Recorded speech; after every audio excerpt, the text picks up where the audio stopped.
మత్తయి సువార్త 1వ అధ్యాయం 17వ వచనం.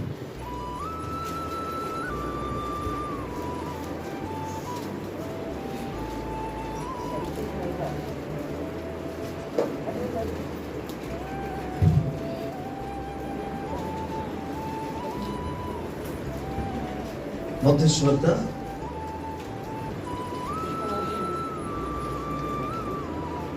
1వ అధ్యాయము 17వ వచనం. ఇట్లు అబ్రహాము మొదలుకొని దావీదు వరకు తరములన్నీ 14 తరములు దావీదు మొదలుకొని యూదులు బబులోనుకు కొనుకోబడిన కాలము వరకు 14 తరములు, క్రీస్తు వరకు 14 తరములు. చిన్నాము ప్రార్థన. ప్రేమ కనికరం కలిగిన మా దేవా, నీ ఘనమైన గొప్ప నామమునకు కృతజ్ఞత స్తుతి స్తోత్రాలు చెల్లించుకుంటున్నాను. ఈ సమయంలో దివ్య వాక్యంలో నేను ధ్యానించడానికి విడుచుండగా నీ పరిశుద్ధ వాక్యము ద్వారా మాతో మీరు మాట్లాడమని ప్రార్థిస్తున్నాను. నీ వాక్య సారాంశము మేము తెలుసుకుని ప్రభావ వాటిని వెంబడించి అనుసరించి అవలంబించి పరలోక సంబంధమైన ప్రతి ఆశీర్వాదములను మేము అనుభవించి ఘనపరిచి ఇతరులకు సాక్ష్యము చెప్పున్నట్లు కృప చూపండి. విను చెవులు గ్రహించగలిగిన హృదయాలు నీ బిడ్డలందరికీ అనుగ్రహించాలి. అల్పుడము నీ పాదముని తండ్రి, నీ దాసుడైనా నీ సులోచత మీరు మరుగుపరిచి ఆత్మాభిషేకంతో మాట్లాడండి. పిలిచిన దేవుడు, నమ్మదగిన దేవుడు కనుక స్తుతులు చెల్లించి నీ కృప మీద ఆధారపడి నీ ఆత్మ సహాయంలో కోరి యేసయ్య నామములో అడిగి పొందుచున్నాము తండ్రి. ఆమేన్. ప్రభువుకు స్తోత్రం.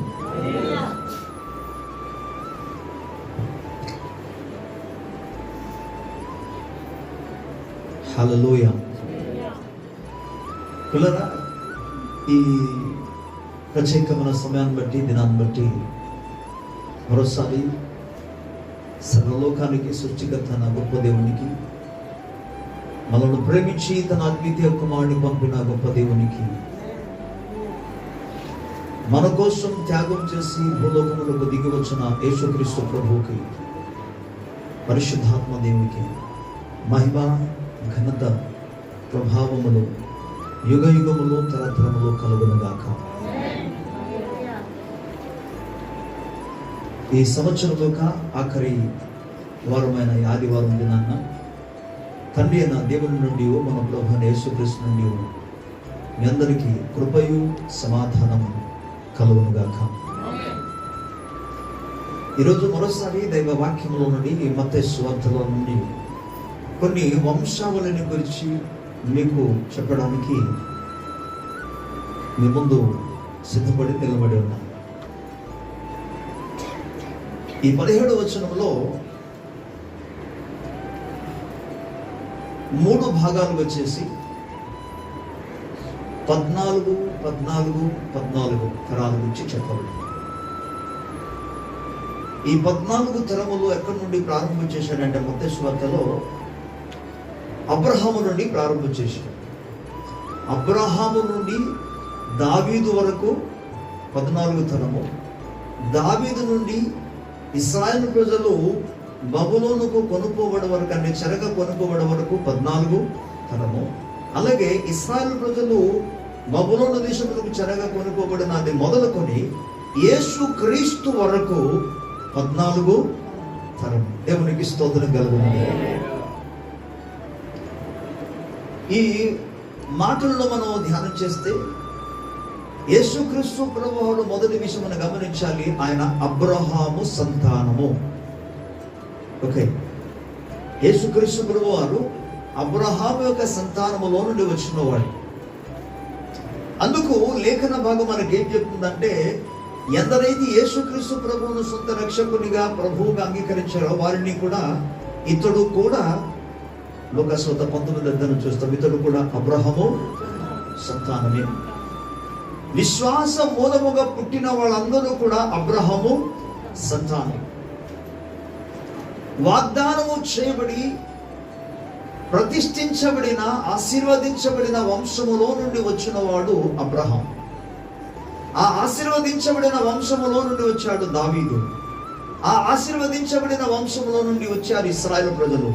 ఆ ఆశీర్వదించబడిన వంశంలో నుండి వచ్చారు నజరేయుడైన యేసు. హల్లెలూయా.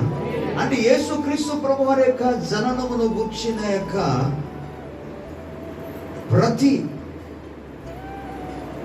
విషయం అన్ని కూడా క్లియర్గా బైబిల్ గ్రంథంలో రాబడింది. ఎవరు పుట్టారు, ఎవరు కుమారుడు, ఎవరు. మనము సంతోషించి ధైర్యముగా యేసు ప్రభువుని గురించి మనం ప్రకటించగలం. ఎందుకంటే సడన్ గా పుట్టినవాడు కాడాయన. హఠాత్తుగా ఎక్కడో ఒక ఇంట్లో పుట్టాడు, లేదా ఎవరో ఇంట్లో పుట్టాడు, ఎవరు ఏదో కుటుంబంలో పుట్టినవాడు కాడాయన. అతనికి ఒక వంశావళి అనేది ఉంది. ఆ వంశావళిలో మొదటి భాగాన్ని జ్ఞాపకం చేశాను, అబ్రహాము. తర్వాత వచ్చారు ఎవరు? 14 తరం గతించిన తర్వాత దావీదు వచ్చాడు. మరలా లేఖనం ఏం చెప్తుందంటే యేసుక్రీస్తు ప్రభువుని గురించి దావీదు, స్తోత్రం చెప్పండి, దావీదు కుమారుడు అని పేరు వచ్చింది. ఎవరికి? ఈ భక్తమై యేసు ప్రభు సన్నిధిలో మొర పెడుతూ కేకలు వేస్తూ ఆ మార్గం మధ్య వెళుతూ ఆయన దాటిపోయి వెడుచుండగా ఆయన మొర పెడుతుంటాడు, దావీదు కుమారుడా నన్ను కరుణించుమో అని కేకలు వేస్తాడు. దేవుని స్తోత్రం. యేసుక్రీస్తు ప్రభుకి ఆయన యొక్క జన్మమునకు ఒక గుర్తింపు అనేది ఉంది. వారికి సంబంధించిన వంశావళి ఇక్కడ కనబడుతుంది. అసలు ఎందుకు అబ్రహాము నుండి దావీదు వరకు 14, అలాగే దావీదు నుండి ఇశ్రాయేలు ప్రజలు చెరగొనిపోయిన కాలం వరకు 14 తరము, అలాగే ఇశ్రాయేలు ప్రజలు బబులోను దేశాన్ని చెరగొనిపోయిన కాలం మొదలుకొని అప్పటి నుండి యేసుక్రీస్తు వరకు అంటే ఇక్కడ మనం గమనించవలసిన విషయం ఏంటంటే దేవుడు ప్రతిదీ కూడా ఒక లెక్క ప్రకారంగా సమస్తమును చేస్తూ వెళుతున్నాడు. విచిత్రమైన విషయం ఏంటంటే ఇలాగ చెప్పిన తర్వాత 18వ వచనంలో ఇలాగ వాడాడు, యేసుక్రీస్తు జనన విధము ఎట్లనగా ఆయన తల్లి అయిన మరియా అనే పదాన్ని ప్రారంభం చేశాడు. ఎవరు కుమారుడు, ఎవరు? ఈ 14 × 3 ఎంత? లేదా 3 14 ఎంత? 40 40 50 52 42 ఎస్ 42. మీరు కరెక్ట్గా చెప్తున్నారు, చాలా మంచిది. ఓకే, 42 తరాలు తర్వాత అంటే ఈ 42 తరాలలో యేసుక్రీస్తు ప్రభువారు భూలోకమునకు ప్రవేశించారు, ఎంటర్ అయ్యారు.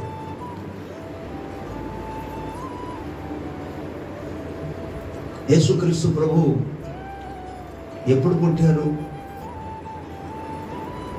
25వ తారీఖున పుట్టారా? డిసెంబర్లో. ఒక ఆయన అంటాడు, మీరు కరెక్ట్గా డేట్ రుజువు చేస్తే నేను మీకు 25 లక్షలు ఇస్తాను.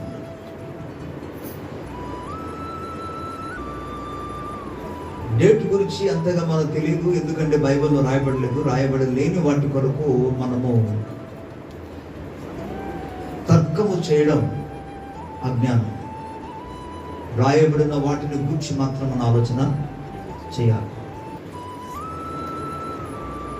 ఓకే, మొత్తానికి ఏదేమైనా సరే కొంతమంది శాస్త్రవేత్తలేమో 25వ తారీఖునే అని చెప్పారు. ఎందుకు అని అంటే బైబిల్లో అది రాయబడకపోయినా చరిత్ర ఏం చెప్తుందంటే లూకాసు సువార్తలో మనం గమనించినప్పుడు ప్రజా సంఖ్య రాయడానికని వారు నజరేతు నుండి బెత్లెహేము అనే ప్రాంతమునకు వెళ్ళి అక్కడ ప్రజా సంఖ్య రాయించిన తర్వాత అక్కడ ఉంటున్న దినాల్లోనే ఆమెకు ప్రసవ వేదన కలిగింది కాబట్టి ఆ ఊర్లోనే బెత్లెహేములోనే ఆమె ప్రసవించింది. అంటే ప్రజా సంఖ్య రాసినాక డేట్తో సహా కొరేని యొక్క రాజు కాలంలో యూదా దేశమునకు కొరేని అనే వ్యక్తి రాజ్య పరిపాలన చేస్తున్న దినాల్లో ఈ యొక్క ప్రజా సంఖ్య అని రాయబడింది. కాబట్టి ఆ లిస్ట్ అనేది ఇప్పటి వరకు కూడా అలాగే నిలిచింది. కనుక ఏ రోజు ఆ లిస్ట్ అంటే పేరు ప్రజా సంఖ్య రాయించారో ఆ ప్రజా సంఖ్యతో పాటు వెనక్కి లెక్క పెట్టి తీసుకొస్తే 25వ తారీఖు పడుతుంది. ఎందుకంటే ఆ దినాన్న సున్నతి చేయించారు. ఇంకా విషయం ఏంటంటే సున్నతి చేయబడిన ప్రతి వ్యక్తి యొక్క పేరును కూడా నమోదు చేయబడుతుంది. ఇప్పుడు బర్త్ ఎవరైనా పుట్టారు అనుకోండి, జీవీఎంసీలో దాన్ని ఇచ్చిన వెంటనే ఆ బర్త్ జనన డేట్ నమోదు చేస్తుంది. అలాగే యేసుక్రీస్తు ప్రభువారు జన్మించిన తర్వాత ఈ యొక్క ఇశ్రాయేలు ప్రజలకు కొన్నాక నియమావళి ఏంటంటే, ఎందరైతే సున్నతి చేయబడతారో వారి పేర్లు అక్కడ నమోదు చేయబడుతుంది. ఏ రోజు సున్నతి చేయబడింది? 8వ రోజు. యేసు ప్రభువులు జన్మించి 8వ రోజున సున్నతి చేయబడ్డాడు. కానీ ఇంగ్లీష్ క్యాలెండర్ ప్రకారంగా, రోమన్స్ క్యాలెండర్ ప్రకారముగా 8వ రోజు యేసు ప్రభువుకి అయితే అయింది. కానీ రోమన్ క్యాలెండర్ ప్రకారంగా అది 1వ తారీఖు. సో 1వ తారీఖు నుండి వెనక్కి లెక్క పెట్టి తీసుకొచ్చారు. 8వ రోజు తగ్గించి తీసుకొస్తే డేట్ ఎంత వచ్చింది? 25. ఇది కల్పన కథలు కాదు. ఇవన్నీ చెప్పిన వారు బుర్రకెక్కదు. కానీ వాస్తవం ఒకటి, సత్యం ఒకటి ఏంటో తెలుసా? యేసు పుట్టాడు. దేవుని స్తోత్రం. మనకు డేట్తో పని లేదు. డేట్తో పని లేదు. బైబిల్లో కొన్ని విషయాలు డేట్లు కూడా రాయబడింది, తారీఖులు కూడా రాయబడింది. యెహెజ్కేలు గ్రంథంలో, ఓకే, అలాగే ఇర్మియా గ్రంథంలో మీరు చదువుకుంటే డేట్లతో సహా రాయబడింది. అలాగే కొన్ని సందర్భాల్లో గత దినాల్లో దేవుని వాక్యం మేము జ్ఞాపకం చేశాను. నోవాహు జీవితాన్ని గురించి కూడా ఆలోచన చేసినప్పుడు ఆ వర్షం అసలు ఏ దినమున ప్రారంభమైందని డేట్ కూడా అక్కడ చెప్పబడింది. తారీఖు ఉంది. అసలు ఎప్పుడు ప్రారంభమైంది, ఎప్పుడు అది తగ్గింది, ఎప్పుడు పూర్తిగా ఇంకిపోయింది, అవన్నీ కూడా లేఖనంలో రాయబడింది. కానీ యేసు ప్రభువు యొక్క జననమును గురించి మాత్రం రాయబడలేదు. ఎందుకు రాయబడలేదంటే ఒకే ఒక కారణం. మనము ఆరాధించవలసినది, పండుగ చేయవలసింది యేసు క్రీస్తును బట్టి, క్రీస్తుకు మాత్రం ఆరాధన చేయాలి తప్ప డేట్ను బట్టి కాదు. క్రైస్తవులు తారీఖును బట్టి కాదు ప్రభువును ఆరాధన చేయవలసింది. దేనిని బట్టి? యేసు ప్రభువును బట్టి. ఆయన దేవుడు కాబట్టి మనం ఆరాధన చేయాలంతే. ఆయన దేవుడు అన్న వెంటనే ఎప్పుడు దేవుడు? అయినా ఆదివారం ఒకసారి దేవుడు అవుతాడా? లేకపోతే డిసెంబర్ 25కి ఆయన దేవుడు అవుతాడా? లేదా జనవరి 1కి దేవుడు అవుతాడా? కాదే. ఆయన నిన్న, నేడు, నిరంతరం ఏకరీతిగా ఉన్నవాడు. ఆయన గట్టిగా స్తోత్రం చెప్పాలి. ఏకరీతిగా ఉన్న దేవుడు కాబట్టి ఆ మాటకు అర్థం ఏంటంటే, దేవునికి ఆరాధన అనేది, యేసు ప్రభు అనేది ఆరాధన అనేది చేయవలసింది ఏదో ఒక కాలమును బట్టి కానీ తారీఖును బట్టి కాకుండా నిరంతరము ఆయన జీవిస్తున్నాడు కనుక మనం ఆయన నిరంతరము సేవించాలి, నిరంతరము స్తుతించాలి, నిత్యము మనం ఆయనకు ఆరాధన చేయాలి. దేవుని స్తోత్రం కలుగును. ఈ కారణాన్ని బట్టి బైబిల్ గ్రంథంలో యేసు ప్రభువును కూర్చున్నాక డేట్ రాయబడలేదు. లేకపోతే కేవలం అదే టైంలో మాత్రం ఆరాధన చేసి మిగిలిన టైం వదిలేస్తారు కదా ప్రజలు. ప్రభు గది ముందుగా తెలుసు, అందుకే డేట్ రాయబడదు. బట్ డేట్తో మనకు పనే లేదు. ఒకటి సత్యం, ఆయన పుట్టాడు. దానికి దేవదూతలు వచ్చి సాక్ష్యం ఇచ్చాడు గొర్రెలు కాపాడు. దానికి రాజులు అధికారులు సాక్ష్యం ఇచ్చారు, జ్ఞానులు సాక్ష్యం ఇచ్చారు. అంతే చాలు, ఇంకేం అవసరం. కానీ ఇప్పుడు బైబిల్ గ్రంథంలో మరో ఆధారణ మీకు చెప్తున్నాను ఏంటంటే, ఎవరి తర్వాత ఎవరు పుట్టారు, ఎవరు మూలముగా తిరిగి ఆయన వచ్చారనే విషయాన్ని సుమారుగా అబ్రహాము మొదలుకొని యేసుక్రీస్తు పుట్టినప్పటికీ 42 తరాలు గతించింది. అన్నుల గురించి మనకు అవసరం లేదు. కానీ ఏ తరములు పుట్టారు, ఎప్పుడు పుట్టారు, ఎవరు కొడుకు ఎవరు, వారి తరాలు చెప్పలేదు. వాళ్ళ దగ్గర అసలు ఆ రుజువే, ప్రూఫ్ అంటూ లేదు. కానీ మనకు ప్రూఫ్ ఉంది. దేవుని స్తోత్రం. పిల్లలు ఒక్కసారి ఇక్కడ నుండి లూకా సువార్తలోనికి వెళ్దాం. మత్తయి సువార్తలో నుండి ఎక్కడికి? లూకాసు వార్తలో మనకు ఒకసారి లూకాసు వార్తలో కూడా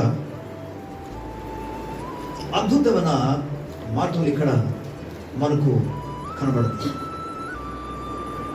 చూసారా, ఈ సంఖ్యను గురించి చెప్పాను కదా, లూకాసు వార్త 2వ అధ్యాయంలో మొదటి వచనంలో, ఆ దినములలో సర్వలోకమునకు కేవలం ఒక దేశానికి కాదు, సర్వలోకమునకు ప్రజా సంఖ్య రాయవలనని కైసరు అగస్టు వలన ఆజ్ఞ. సో కైసరు అగస్టు మూలముగా అది ప్రారంభమైంది ఆ దినం కాబట్టి ఓకే, వాటిని మనం వదిలేదాం. ఇప్పుడు దాని గురించి మనం డిస్కషన్ చేయకుండా మనం 3వ అధ్యాయంలోనికి ఒకసారి వెళ్దాం. 3వ అధ్యాయం, ప్రభుకి స్తోత్రం చెప్పాలి. 3వ అధ్యాయం మనం చూస్తే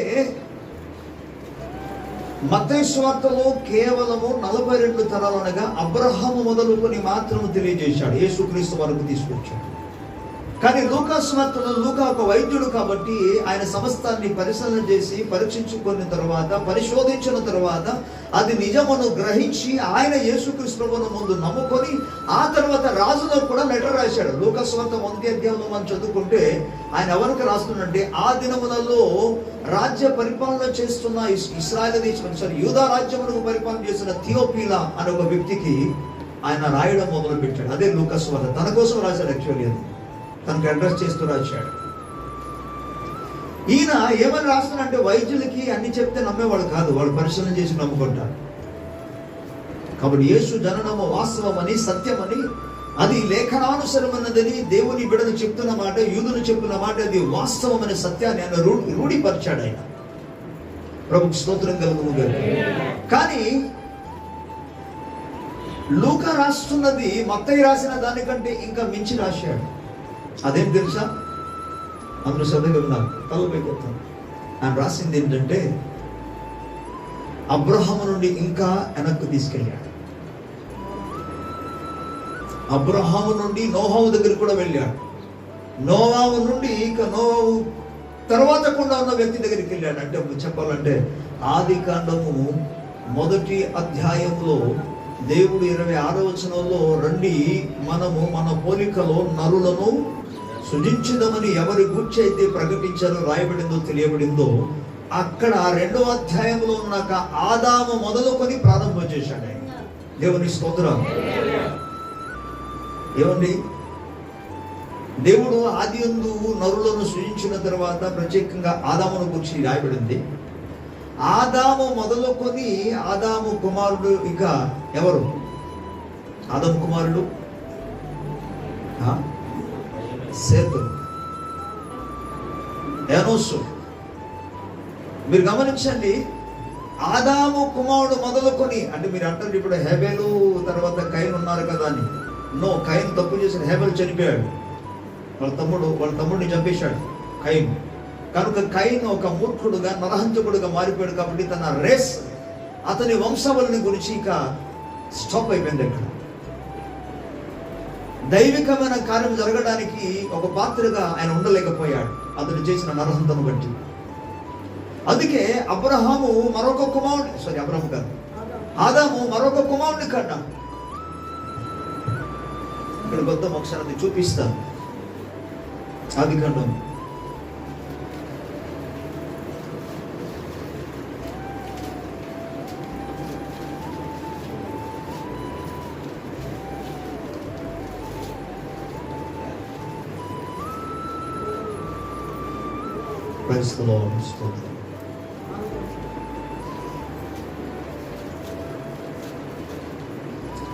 5వ అధ్యాయం కదా.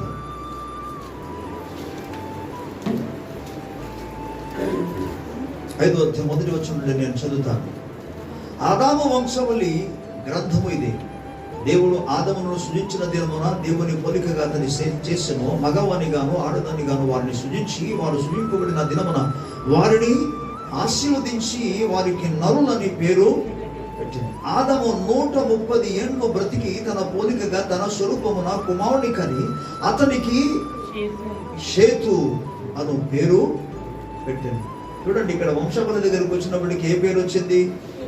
షేతు. కానీ నిజానికి 4వ అధ్యాయం మనం చూస్తే ఆదాము 2 కుమారుని కన్నాడు. ఒక కుమారుని పేరేమో కయీను, మరొక కుమారుని పేరు హేబెలు. అందుకే మీకు చెప్పాను, హేబెలును అతడు నరహంతకుడిగా చంపేశాడు కాబట్టి ఒక నరహంతకుని యొక్క వంశములో నుండి పవిత్రమైన దేవుని సంకల్పంతో కూడిన ప్రజలు రావడం అనేది దేవుని చిత్తము లేక కాక అతన్ని పక్కన పెట్టేసి అతని తర్వాత 130 సంవత్సరముల తర్వాత ఇంకొకడు పుట్టాడు. అతన్ని రేస్లోనికి తీసుకొచ్చాడు. అతని పేరే షేతు. సో ఇప్పుడు తిరిగి వద్దాం, లూకాసు వార్తలోనికి వద్దాం. లూకాసు వార్తలోనికి పడదాం.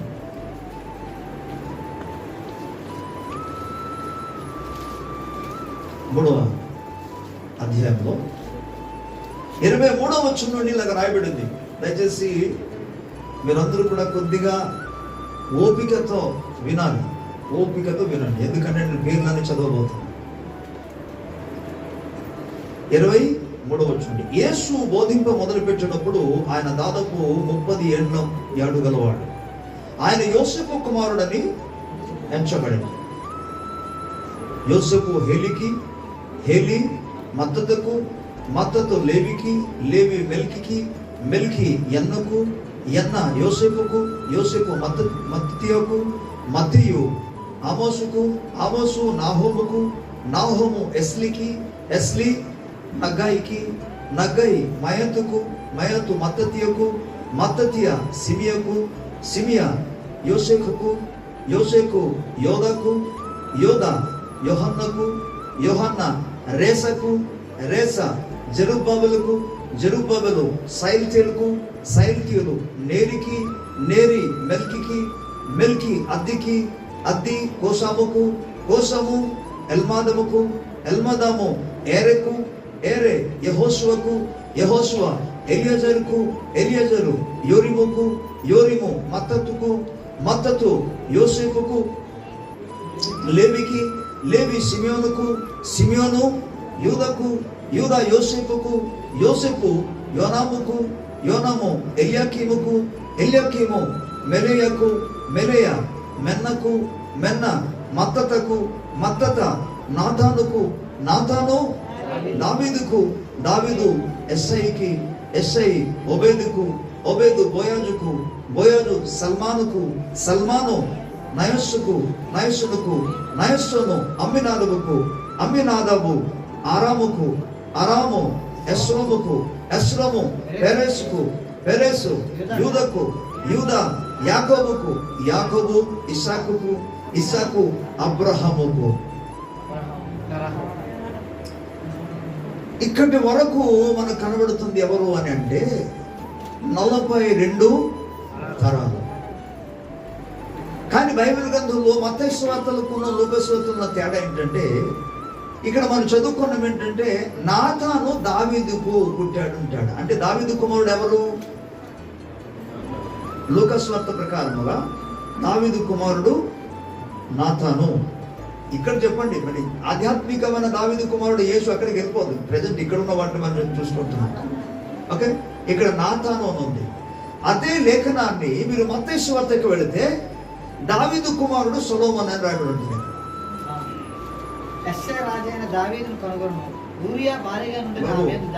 దేవునికి స్తోత్రం, యేసు రక్తమే జయం, హల్లెలూయా. సో ప్రియులారా, అక్కడ మనం గమనిస్తే మనకి ఎవరు కనబడతారంటే సొలొమోను కనబడతారు. డిఫరెంట్ మీకు చెప్తాను, చేద్దాం వినండి.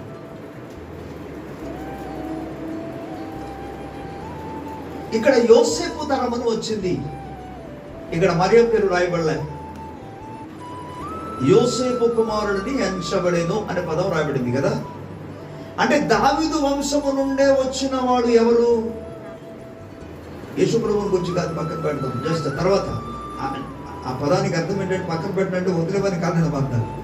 ఓకే, యేసుక్రీస్తు ప్రభు యొక్క తరమును గురించి మాట్లాడుతూ దావీదు తరములో నుండి వచ్చిన వాడిలో నాతాను వచ్చాడు. నాతాను వంశములో నుండి వచ్చిన వాడు ఎవరంటే వినండి, యోసేపు.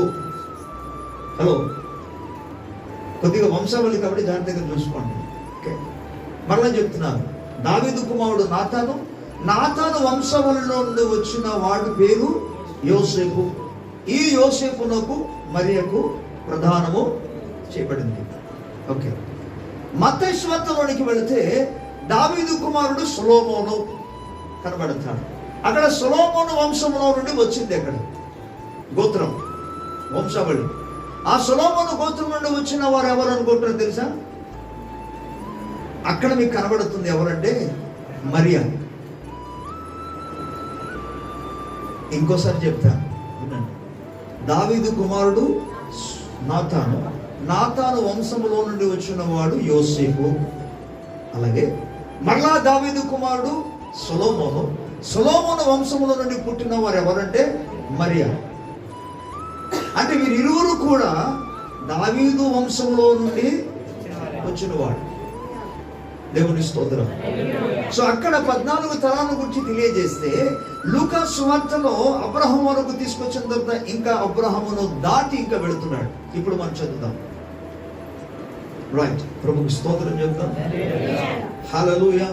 34 వచనం. యూదా యాకోబునకు, యాకోబు ఇస్సాకుకు, ఇస్సాకు అబ్రహాముకు, అబ్రహాము తెరాహుకు, తెరాహు నాహోరుకు, నాహోరు సెరుగుకు, సెరుగు రాయుకు, ఓకే, రాయు పెలెగుకు, పెలెగు హెబెరుకు, హెబెరు షేలహుకు, షేలహు కేయినానుకు, కేయినాను అర్పక్షదుకు, అర్పక్షదు షేముకు, షేము నాహోకు, సారీ నోహావుకు.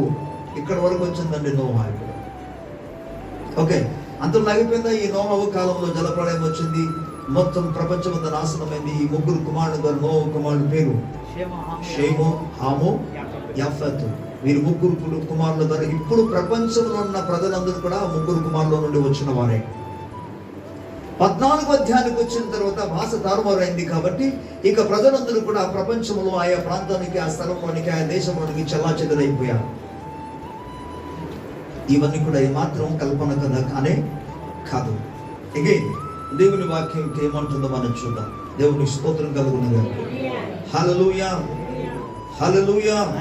పిల్లరా, షేము నోహావుకు, నోవాహు లేమెకుకు, లేమెకు మెతూషెలకు, మెతూషెల హనకుకు, హనకు ఎరేదుకు, ఎరేదు మహాలేలుకు, మహాలేలు కేనానుకు, కేనాను ఎనోషుకు, ఎనోషు షేతుకు. ఇంతకు ముందు మనం చూసాం. ఆదాము 130 సంవత్సరము గలవాడై ఒక కుమారుని కని అతనికి షేతు అని పేరు పెట్టింది. ఇప్పుడు ఆ షేతు దగ్గరికి వచ్చాడు. ఇప్పుడు లిస్ట్ తర్వాత మనం చూస్తే షేతు ఆదాముకు పుట్టెను. ఆదాము దేవునికి కుమారుడు. దేవుని స్తోత్రం చెప్తాను.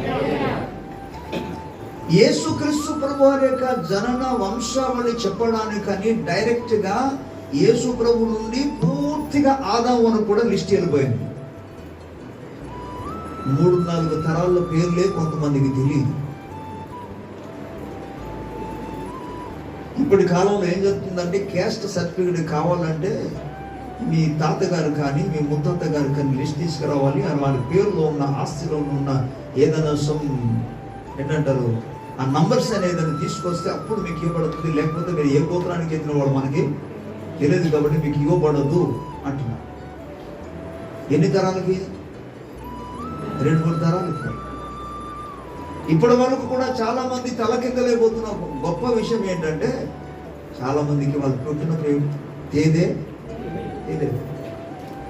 ఇప్పటి వరకు.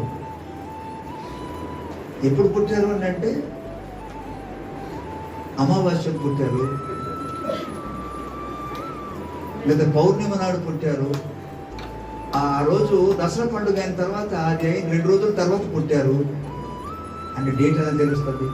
ఇప్పటి వరకు కూడా అదే పరిస్థితి. చదువులేని వారు అనేక మంది చాలా ఇబ్బంది పడిపోతున్నారు. అందుకే ఎలా ఉంటుంది చెప్పనా, ఆధార్ కార్డులో ఒక డేట్ ఉంటుంది, పాన్ కార్డులో ఇంకొక డేట్ ఉంటుంది, బ్యాంక్ పాస్బుక్లో ఇంకొక డేట్ ఉంటుంది, ఇక ఓటర్ ఐడిలో ఇంకొక డేట్ ఉంటుంది, రేషన్ కార్డులో ఇంకొకటి. ఏంటి కారణం అంటే వాళ్ళకి పుట్టిన తేదీ తెలియదు. అంత మాత్రం కాకుండా 3-4 తరాల గురించి ఒక్కసారి అడిగితే అసలు అది ఏమాత్రం కూడా తెలియదు. కానీ యేసయ్య జననాన్ని గురించి మొదటి మానవుడు మొదలైన అనగా ఆదాము మొదలుకొని యేసుక్రీస్తు ప్రభు వరకు కూడా ఎటువంటి తడబడు లేకుండా సమస్తము స్పష్టముగా ఎక్కడ నుండి ఆయన వచ్చాడో లేఖనం మనకు స్పష్టంగా చెప్తుంది. దేవునికి స్తోత్రం. హల్లెలూయా. యేసుక్రీస్తు ప్రభువారు ఒకటి దావీదు వంశములో నుండి వచ్చాడు, కానీ ఒకరేమో సొలొమోను నుండి, మరొకరేమో నాతాన్ నుండి, చివరికి వారు ఇరువురు కలుసుకున్నారు. కానీ ప్రభు పరిశుద్ధాత్మ ద్వారా యేసుక్రీస్తు ప్రభు జన్మించినట్లుగా మరియను ఒక పాత్రగా మాత్రం వాడుకున్నారు. దేవుని స్తోత్రం కలుగును. ఈనాడు కూడా అనేక మంది దేవుని బిడ్డల్లో ప్రత్యేకంగా ఆర్సిఎం వారు, రోమన్ క్యాథలిక్ మిషన్ వారు మరియమ్మను ఆరాధన చేస్తారు. ఎందుకంటే యేసు ప్రభు వారు జన్మించడానికి ఒక బలమైన ఒక గొప్ప పాత్రగా ఆమె వాడబడింది అని. కానీ బైబిల్లో ఎక్కడ కూడా ఆమెకు ఆరాధన చేయమని, ప్రార్థన చేయమని ఎక్కడ చెప్పబడలేదు. ఆమె కూడా ఏమనేసింది తెలుసా? ఆయన చెప్పిందే చేయడం అని చెప్పేసి ఆమె కూడా యేసు ప్రభు దగ్గర మొరపెట్టింది, ప్రార్థన చేసింది. ఆవిడ కూడా మీరు చూడండి లూకాసు వార్తలో, అలాగే అపొస్తలుల కార్యాల్లో మనం చదువుకుంటే వాళ్ళందరూ కూడా, లూకాసు వార్త చివరి అధ్యాయాలు మనం చదువుకుంటే వాళ్ళందరూ కూడా యేసు ప్రభు ఆరోహణం అయిపోయిన తర్వాత వాళ్ళందరూ మేడ గది మీదకి వెళ్ళిపోయి ప్రార్థనలో సమయం గడిపారు. అందులో ప్రార్థన చేసిన వారిలో కూడా ఎవరున్నారు? యేసు తల్లి అయిన మరియ. అంత మాత్రం కాకుండా అపొస్తలుల కార్యములు కూడా మనం చూసుకోగలిగితే ఎగ్జాక్ట్ గా అదే విషయం రాయబడింది. యేసు ప్రభువును ప్రార్థన చేయించలో ఈమె కూడా అక్కడ ప్రార్థన చేస్తుంది. కాబట్టి ప్రార్థన చేయవలసింది మరియమ్మకు కాదు, ఎవరిని? యేసు ప్రభువునే మనం ప్రార్థన చేయాలి. కాబట్టి వారి అమాయకత్వం ఏంటంటే బైబిల్ సెలవిస్తుంది, నీ తల్లిని తండ్రిని సన్మానించమన్నాడు, గౌరవించమన్నాడు. కాబట్టి వారిని సన్మానించాలి, అంతేకాని వారు ఆరాధనకు యోగ్యుడు మాత్రం కాదు. ఆరాధనకు యోగ్యుడు కేవలం నజరేయుడన్న యేసు ప్రభు మాత్రం. ప్రభుకి స్తోత్రం కలుగునుగా. అందుకే ఈవెన్ లూకాసు వార్తలో మనం చదువుకోగలిగితే మరియమ్మ తన్ను తాను ఒక అద్భుతమైన సాక్ష్యం ఇస్తుంది. ఏంటంటే చూడండి, లూకాసు వార్త 1వ అధ్యాయం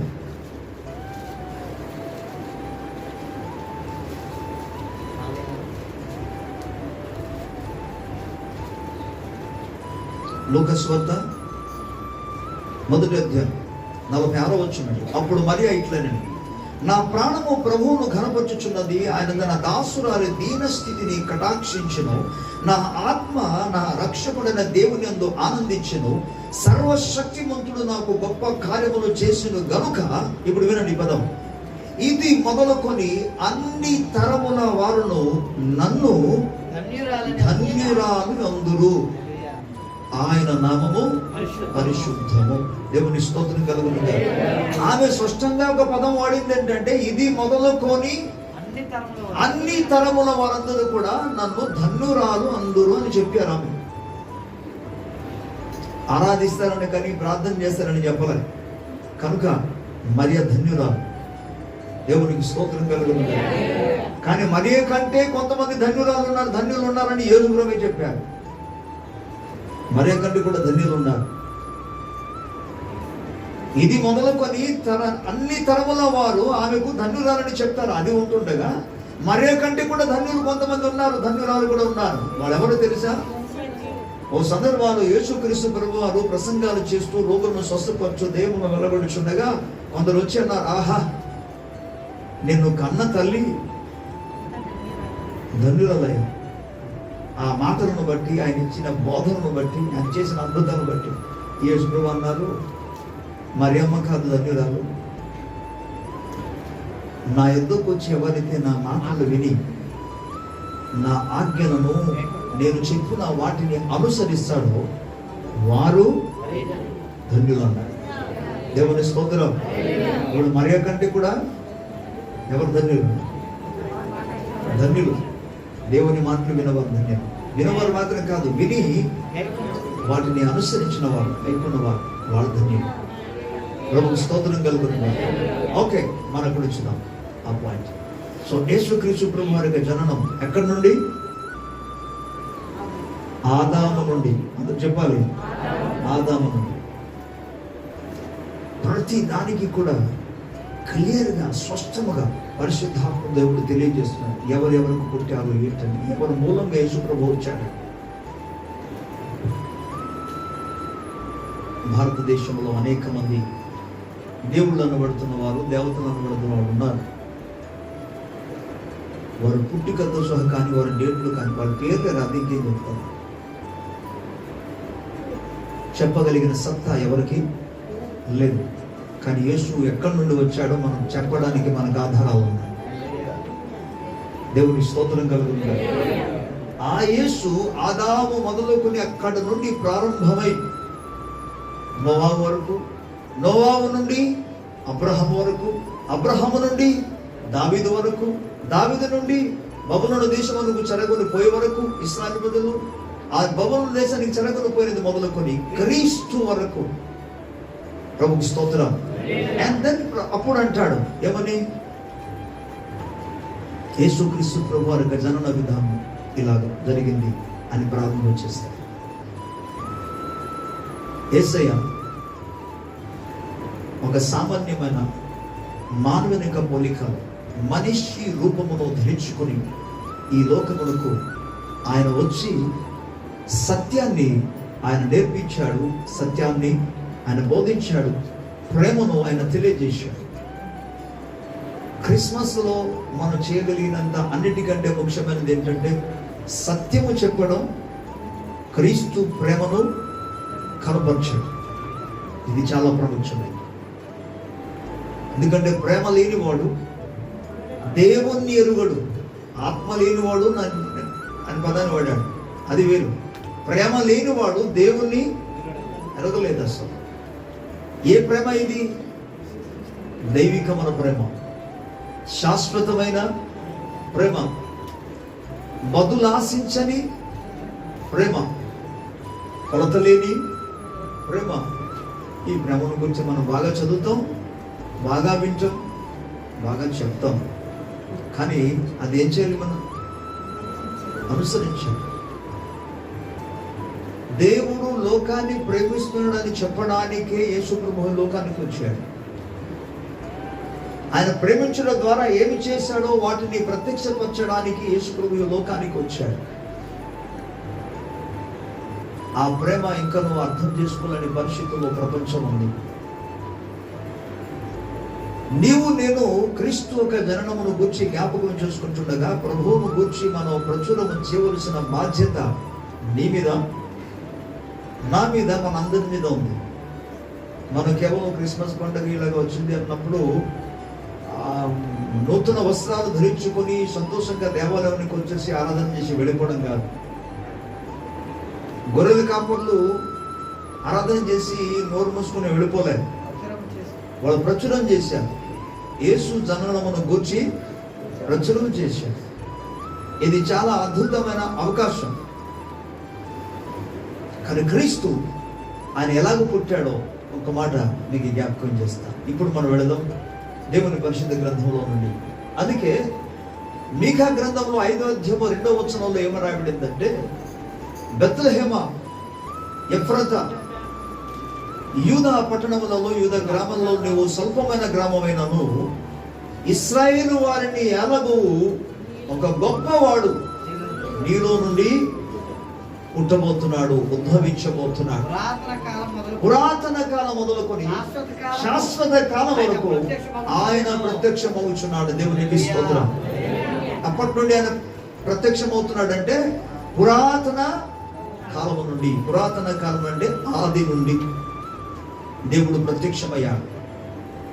ఒక్కొక్క వ్యక్తికి, ఒక్కొక్క దేశానికి, ఒక్కొక్క భక్తులకు దేవుడు ఆయన ప్రత్యక్షమవుతూ రకరకాల విధముగా ఆయన ప్రత్యక్షమవుతూ చివరికి ఆయన యేసు అని ప్రత్యక్షమయ్యాడు.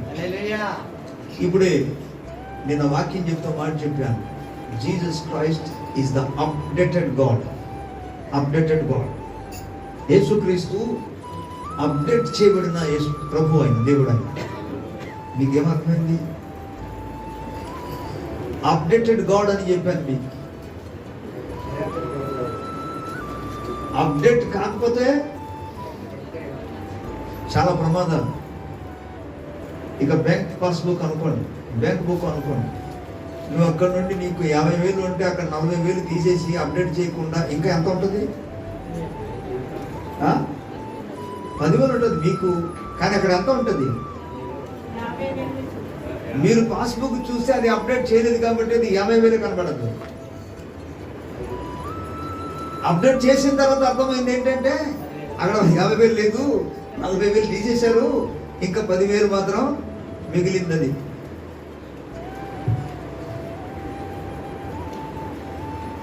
డ్రైవింగ్ లైసెన్స్ అప్డేట్ చేయబడాలి. ఆధార్ కార్డ్ అప్డేట్ చేయబడాలి. ఓకే, డెబిట్ కార్డ్ అప్డేట్ చేయబడాలి.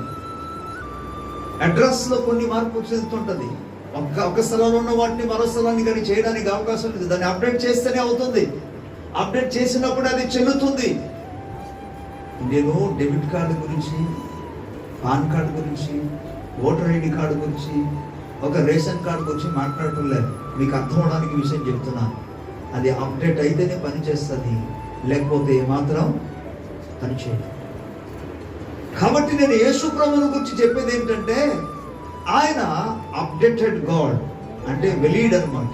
ఇప్పుడు పనిచేస్తుంది, ప్రజెంట్ పని చేస్తున్నవాడు ఆయన. దేవునికి స్తోత్రం కలుగుతుంది. మరి ఇంతకుముందు పాత అడ్రస్ ఉంది, పాత అడ్రస్ ఉంది. ఇప్పుడు ఏం చేస్తారు? పాత అడ్రస్లో నీకు ఎన్ని ఇది కార్డ్స్ నీకున్నా అది నీ చేతులు ఉండడం తప్ప అది దేనికి పనికి రాదు. ఇంతకుముందు మాకు వీళ్ళు ఉన్నారండి, వాళ్ళు ఉన్నారండి, మా తాత ఉన్నప్పుడు, మా ముత్తాత ఉన్నప్పుడు వీళ్ళు ఉన్నారు ఉండవచ్చు, కానీ వాళ్ళ పనికి మీకు డౌట్ అయింది. వాళ్ళు పనికి రారు, అవి పనికి రావు.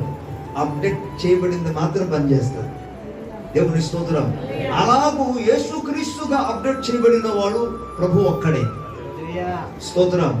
లోక రక్షకుడుగా అప్డేట్ చేయబడిన వాడు యేసు ప్రభు మాత్రమే. లోకానికి విమోచకునిగా అప్డేట్ చేయబడిన వాడు యేసుక్రీస్తు ప్రభు మాత్రమే. దేవుని స్తోత్రం కలుగును గాక. అందుకే లేఖనం సెలవిస్తుంది, ఆకాశము క్రింద మనుషులకు ఇవ్వబడిన నామములో మరి ఏ నామం. ఇప్పుడు ఏమైందంటే అప్డేట్ అయిపోయిన తర్వాత పర్మనెంట్ ఇచ్చేసాడు. Permanent driving licence, permanent licence అనమాట. మరలా తీసుకెళ్ళి దాన్ని అప్డేట్ చేయవలసిన పనే లేదు. యేసు ప్రభువు ఒకసారి అప్డేట్ అయిన తర్వాత పర్మనెంట్. ఎందుకంటే లేఖన భాగం సెలవిస్తుంది, హెబ్రీ 13:8 రాయబడింది ఏంటంటే యేసుక్రీస్తు నిన్న నేడు నిరంతరం. దేవుని స్తోత్రం కలుగును. హల్లెలూయా. యేసుక్రీస్తు ప్రభువారు ప్రియులారా శాశ్వత కాలం మొదలుకొని శాశ్వత కాలం వరకు ఆయన ప్రత్యక్షమగుతూ వచ్చారు. ఇక ముందుకు కూడా యేసుగానే నిలిచి ఉంటాడు. మరలా ఒక 10 సంవత్సరాల తర్వాత మారిపోయి ఏదో ఒక వేషాలు వేసుకుని వచ్చి నేను కొత్తగా వచ్చాను ఇంకొకడని చెప్పేవాడు కాడే. ఇక లేదు, శాశ్వత కాలం వరకు యేసయ్య. దేవుని స్తోత్రం. హల్లెలూయా, హల్లెలూయా. అగైన్ యెషయా గ్రంథంలో 9:6 చూస్తే మనకు ఒక శిశువు పుట్టింది, మనకు ఒక కుమారుడు అనుగ్రహింపబడింది, ఆయన భుజం మీద రాజ్య భారము మోపబడును. ఆయనకు ఆశ్చర్యకరుడు, ఆలోచనకర్త, బలవంతుడైన దేవుడు, నిత్యుడగు తండ్రి, సమాధానకర్తకు అధిపతి అని అతనికి పేరు పెట్టబడును. ఇది ఎవరు చేస్తున్నారు అనుకుంటున్నారు? 7వ వచనం చదువు. ఇది మొదలుకొని మితి లేకుండా దానికి వృద్ధి, దానికి అనగా క్రీస్తు స్థాపించబోతున్న రాజ్యమును గురించి, ఆయన కార్యమును గురించి, ఆయన యొక్క బోధనను గురించి, ఆయన మాటలను గురించి, ఆయన అద్భుతాల గురించి, మహత్కరమును గురించి మాట్లాడుతూ యేసయ్య యొక్క రాజ్య పరిపాలన సమాధానంతో కూడిన, నీతితో కూడిన, పరిశుద్ధతతో కూడిన, ప్రేమతో కూడిన ఈ రాజ్యమును గురించి ఆయన మాట్లాడుతూ ఇది మొదలుకొని మితి లేకుండా దానికి వృద్ధియు క్షేమమును కలుగును. దేవునికి స్తోత్రం. సత్యమేవ జయతే అంటారు. సత్యమే ఎప్పటికీ గెలుస్తుంది, నీతి ఎప్పటికీ గెలుస్తుంది. కాబట్టి ప్రియులారా ఇది మొదలుకొని మితి లేకుండా ఆయన రాజ్యము వ్యాపింపబోతుంది, స్థిరపరచబడబోతుంది. దాన్ని ఎవరు కూడా కొట్టివేయలేదు. పరిశుద్ధ గ్రంథంలో చదువుతుండగా దానియేలు గ్రంథంలో 2వ అధ్యాయంలో 42వ వచనాన్ని చూసుకోగలిగితే, రాజుగారు చూసిన యొక్క కళను గురించి భావాన్ని దానియేలు అతను వివరిస్తున్నాడు. ఆ వివరణలో ఒక మాట మనకు కనబడుతుంది. అదేంటంటే, చేతి సహాయము లేని ఒక రాయి వచ్చి ఆ ప్రతిమను తుత్తునీయులుగా దాన్ని చేసి, అనగా చూర్ణముగా అనగా పౌడర్ చేసింది. పూర్తిగా పౌడర్ చేసి తర్వాత లేఖనం ఏం చెప్తుందంటే, ఆ రాయి సర్వభూతలమంతా మహా వెదకుడి సర్వభూతలమంతా చెప్పి వెదకుడి వెళ్ళిపోయారు కదా. ఎందుకంటే ఇంకా మీరు వెతుకుతున్నారు కాబట్టి.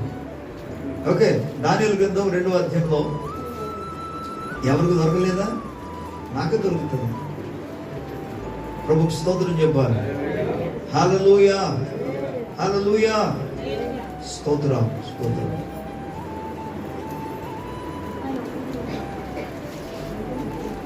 సారీ, 35వ వచనం చదువుతాను. అంతటా ఇనుమును, మట్టియు, ఇత్తడియు, వెండియు, బంగారమును ఏకముగా దంచబడి కళ్ళములోని చెత్తవలి కాగా వాటికి స్థలము ఎచ్చటను దొరకకుండా గాలి వాటిని కొట్టుకొని పోయెను. ప్రతిమను విరగొట్టిన ఆ రాయి, చదవండి ఈ పదం అందరూ చదవండి. సర్వభూతలమంత మహా పర్వతమాయేను. హల్లెలూయా. ఇదేంటనుకుంటున్నారు మీరు? ముందు ఉన్న రాయిని, ముందున్న ప్రతిమంతుడు కూడా ఒక చిన్న రాయి వచ్చిందండి. తన కళ్ళలో అని చూస్తున్నాడు. ఆ రాయి వచ్చి ఆ పెద్ద ప్రతిమను, అంటే ఆ విగ్రహమును పూర్తిగా దంచి తుత్తునీలుగా చేసేసింది. పౌడర్ చేసింది. దాన్ని చెత్తలాగా అయిపోయింది, ఎగిరిపోయింది. గాలి ధూళి వల్ల ఎగిరిపోయింది అంతా. అది కొట్టుకొని పోయిన తర్వాత ఆ చిన్న రాయి ఎలా మారింది? అందరూ చెప్పాలి ఈ పదం. మీరు ఊహించారా? తన కళలో అని చూస్తుండగా ఆ రాయి నెమ్మదిగా ఎదగడం పెరగడం మొదలుపెట్టింది. అలాగే పెరుగుతుంది, పెరుగుతుంది, పెరుగుతుంది, పెరుగుతుంది. అలాగే పెరిగి పెరిగి ఆయన కళలో చూస్తుండగా పూర్తిగా ప్రపంచమంతటికి కూడా ఆవరించినంతగా అది పెరిగిపోయింది. దేవుని స్తోత్రం. ఆ రాయి మరొకటి కాదు, క్రీస్తే. ఆ రాయి మరొకటి కాదు, దేవుని రాజ్యం. ఎంతమంది దేవుని రాజ్యమును అడ్డగించడానికి, ఆపడానికి కూడా ప్రయత్నము చేసినా శత్రు రాజ్యం అంతా కూడా కూల్చబడుతుంది. దేవుని రాజ్యము సర్వభూతలమంత మహాపర్వతముగా వ్యాపిస్తుంది. ఇది సత్యం. ప్రభువు బబులోను రాజుకి ఇచ్చిన ఈ కళ వాస్తవం చేయబోతున్నాడు. అది జరగబోతుంది. ప్రభువు స్తోత్రం కలుగుతుంది. కనుక ఆయన రాజ్యము ఇది మొదలుకొని మితి లేకుండా అది విస్తరించబోతుంది, అభివృద్ధి చెందబోతుంది. సరే, ఈయన ఎలాంటి రాజ్యం చేస్తారంటే ఆయన అంటాడు ఆశ్చర్యకరుడు, ఆలోచనకర్త. దాన్ని కొద్దిగా మనం కలిపి చెప్తాం, రెండింటిని మనం కలుపుదాం. ఆశ్చర్యకరుడైన ఆలోచన కర్త ఆయన. దేవునికి స్తోత్రం, హల్లెలూయా. అలాగే బలవంతుడైన దేవుడు, నిత్యుడగు తండ్రి. మీరు ఎప్పుడైనా ఊహించారా? మత్తయి సువార్తలో 1వ అధ్యాయంలో 22వ వచనంలో రాయబడిన ప్రకారముగా, నీవు ఒక కుమారుని కందువు, ఆయనకు ఇమ్మానుయేలు అని పేరు. దేవునికి స్తోత్రం. ఇక్కడ నుండి 40 చూసి వినండి. ఎక్కడ నుండి? మత్తయి సువార్త 1వ అధ్యాయము 22వ వచనం నుండి యెషయా గ్రంథంలో ఉన్న 9వ అధ్యాయము 6వ వచనంలోకి ఒకసారి వెళదాం. ఇక్కడ నుంచి ఆడికి వెళ్ళడం అంటే అర్థం ఏంటంటే, ఇక్కడ ఉన్న ఈ 22వ వచనంలో ఉన్న ఇమ్మానుయేలు దేవుడు. ఇమ్మానుయేలు అంటే దేవుడు మనకు తోడు కదా. ఈ మనకు తోడుగా ఉన్న దేవుడు ఎలాంటి వాడు అంటే ఆశ్చర్యకరుడు, ఆలోచన కర్త, బలవంతుడైన దేవుడు, నిత్యుడగు దేవుని స్తోత్రం చెప్పాలి, సమాధానకర్తయగు అధిపతి. అంటే ఈ ఆశ్చర్యకరుడైన దేవుడు ఇమ్మానుయేలుగా మనకు తోడుగా పుట్టాడు. ఆలోచనకర్తన దేవుడు ఇమ్మానుయేలుగా. మీకు లాస్ట్ టైం మీకు చెప్పాను అనుకుంటున్నాను. ఇశ్రాయేలు ప్రజలు, భక్తులు దేవుని సన్నిధి కొరకు, దేవుని తోడు కొరకు వారు బ్రతిమాలు కొన్ని కన్నీరు కార్చి మొరపెట్టారు. ప్రభువా నీ తోడు కావాలి, నీ సన్నిధి కావాలి. మరి కొంతమంది నీ సన్నిధి రానిచ్చో అసలు మమ్మల్ని ఇక్కడ నుండి తీసుకెళ్ళొద్దు ప్రభు, నువ్వు వస్తేనే వెళ్తాం, లేకపోతే వెళ్ళము ప్రభు అన్నవాళ్ళు ఉన్నారు. దేవునికి స్తోత్రం. అలాంటి పనిలో వెళ్తున్నాను ప్రభు, నీ సన్నిధి కావాలి, నీ తోడు కావాలి. కానీ శుభవార్త ఏంటంటే ఆయన మనకు తోడుగా ఉండడానికే పుట్టాడు. దేవునికి స్తోత్రం. ఏ దేవుడు? ఆశ్చర్యకరుడు, ఆలోచన కర్త, బలవంతుడైన దేవుడు. దేవునికి స్తోత్రం. నిత్యుడకు తండ్రి, తండ్రి మాత్రం కాదు, నిత్యుడకు తండ్రి, సమాధానకర్తకు అధిపతి అయిన ప్రభుకు స్తోత్రం కలుగుతుంది. ప్రేమన దేవుని బిడ్డలారా, ఒక్కొక్క వచనాన్ని గురించి ఒక్కొక్క సబ్జెక్ట్లో మనం ధ్యానం చేసుకోవచ్చు, కానీ మనకు సమయం చాలదు కాబట్టి నేను వాటి గురించి చెప్పడం లేదు. ఆశ్చర్యకరుడు ఒక సబ్జెక్ట్ చెప్పవచ్చు, ఆలోచనకర్త అది ఒక వారం చెప్పవచ్చు, వారం రోజులు కాదు. బలవంతుడైన దేవుడు, కానీ అవన్నీ ఇప్పుడు ధ్యానించడానికి మనకు సమయం లేదు. దేవుని బిడ్డలారా, ఒకటి వాస్తవం, ఆయన మరణము కంటే బలవంతుడైన దేవుడు. అందుకే లేఖనం సెలవుస్తుంది, మరణమంతా యేసయ్య ప్రేమ, దేవుని యొక్క ప్రేమ మరణమంతా బలమైనది అనే పదాన్ని వాడాడు. విలాప వాక్యములో చెప్తాడు, మరణమంతా బలమైనది. ఎవరిది? యేసయ్య ప్రేమ. ఆ ప్రేమలో నుండి ఎవడు నిన్ను ఎడబాపలేడు. యేసయ్య ప్రేమలో నుండి ఎవడు నిన్ను ఎడబాపలేడు. నువ్వు కానీ ఆయనతో ఉండడానికి ఇష్టపడితే, ఆయన రెక్కల కింద ఉండడానికి నువ్వు ఆశ్రయించగలిగితే, ఆయన ప్రేమలో నుండి నిన్ను ఎవరు కూడా ఎడబాపలేడు. ఏది కూడా, ఎవరు మాత్రం కాదు, ఏది ఎడబాపలేదు. అందుకంటాడు, మరణమైన నిన్ను ఎడబాపదు. మరణం వస్తే ఏం చేస్తుంది ఒక మనిషిని? క్రీస్తును అంగీకరించలేని వారు, నమ్మలేని వారు, ప్రభువును స్వీకరించలేని వారు మరణమైతే ఎడబాడుస్తారు. అదంతే. ఇంతకు ముందు నుండి వారు ఎడబాపు ఉన్నారు, కానీ మరణమైన వెంటనే వారు డైరెక్ట్గా నరకానికి వెళ్ళిపోతారు. కానీ క్రీస్తును అంగీకరించిన వారు మరణము కూడా వారిని ఎడబాపదు. దేవుని వద్ద నుండి, క్రీస్తు నుండి, యేసయ్య నుండి, దేవుని నుండి ఎవడు కూడా మనల్ని ఎడబాప లేదు. దేవునికి స్తోత్రం. నిజానికి చెప్పాలంటే మరణించిన తర్వాతే ఒక వ్యక్తి ఎక్కడికి వెళ్తారు? ప్రభువును నమ్ముకున్న బిడ్డలు. అంటే ఇప్పుడు ఎడబాపు అయిందా, లేకపోతే ఇంకా ప్రభు సన్నిధానికి చేరగలిగాడా? కనుక లేఖనం ఏం చెప్తుందంటే, మరణమైనా సరే ఎవడు నిన్ను ఎడబాపలేదు దేవుని నుండి. What a wonderful. ఇది దేవుని యొక్క అద్భుతమైన, అపారమైన ప్రేమ. కాబట్టి పిల్లరా, ఆయన జననం ఆదాము మొదలుకొని యేసుక్రీస్తు వరకున్న వంశావళి ప్రకారంగా ఆయన జన్మించాడు. ఆ వాటానికి యేసుక్రీస్తు జననం గురించి ఒక ఆధారాలు బైబిల్ గ్రంథం మనకు బోధిస్తుండగా, రండి ఆ సర్వశక్తుడైన బలవంతుడైన దేవునికి, ఆశ్చర్యకరమైన దేవునికి ప్రార్థిద్దాం, ఆయన శక్తిని పొందుకుందాం, ఆయనను కూర్చిన గుణగణాలు లోకంలో మనం ప్రచురం చేద్దాం. అందరూ కళ్ళు మూసుకుంటే ప్రార్థన చేసుకుందాం. ప్రభు కొద్ది మాటలు మనందరూ వినికుల్లో ఆయన ఆశీర్వదించును గాక. థ్యాంక్ యూ లార్డ్, నీకు స్తోత్రములు వందనాలు ప్రభువా. నీ అద్భుతమైన లేఖనాలు మేము ధ్యానించడానికి ఇచ్చిన అవకాశం బట్టి నీకు స్తోత్రాలు వందనాలు ప్రభువా. ఏదో 3, 4, 5 నాయన 6 తరాలు, 10 తరాల గురించి మాత్రం కాకుండా నాయన, సృష్టి ప్రారంభము నుండి నా తండ్రి, మొదటి మానవుడైన ఆదాము మొదలుకొని ప్రభువా నాయన, అయ్యా నీకు స్తోత్రం. నోవా వరకు, నోవావు మొదలుకొని నా అబ్రహం వరకు, అబ్రహం మొదలుకొని దావీదు వరకు, దావీదు మొదలుకొని నాయన ఇశ్రాయేలు ప్రజలు చెరగొనిపోయి, బబులోను దేశం చెరగొనిపోయే వరకు నాయన, అక్కడ నుండి క్రీస్తు వరకు నాయన, హల్లెలూయా, క్రీస్తు జనమును గూర్చినైనా స్పష్టముగా నా ప్రభువా మీరు పరిశుద్ధ గ్రంథంలో మాకు తెలియజేసినందుకు నీకు స్తోత్రాలు వందనాలు చెల్లిస్తున్నాం నాయన. హల్లెలూయా. మా ప్రభువా, ప్రపంచంలో అనేక మంది నాయన, అయ్యా నీకు స్తోత్రాలు, తమకు తామే దేవుడు అనబడుచున్న వారు ఉన్నారు ప్రభువా, వారికి అడ్రస్సే లేదు నాయన. కానీ నీకు స్తోత్రం నాయనా, నువ్వు మొదటి నుండి ఉన్నవాడవు, ఆది నుండి నాయన పురాతన కాలము మొదలుకొని శాశ్వత కాలం వరకు నా తండ్రి నీవు ప్రత్యక్షం అవ్వతూ వచ్చినాయన అప్డేటెడ్ గాడ్ గా నాయన, అప్డేట్ చేయబడిన దేవునిగా, అంత మాదిరిగా కొన్న పర్మనెంట్ గా అప్డేట్ చేయబడిన నిరంతరం నిలిచుండే ప్రభువుగా ఉన్నందుకు నీకు స్తోత్రాలు నాయన.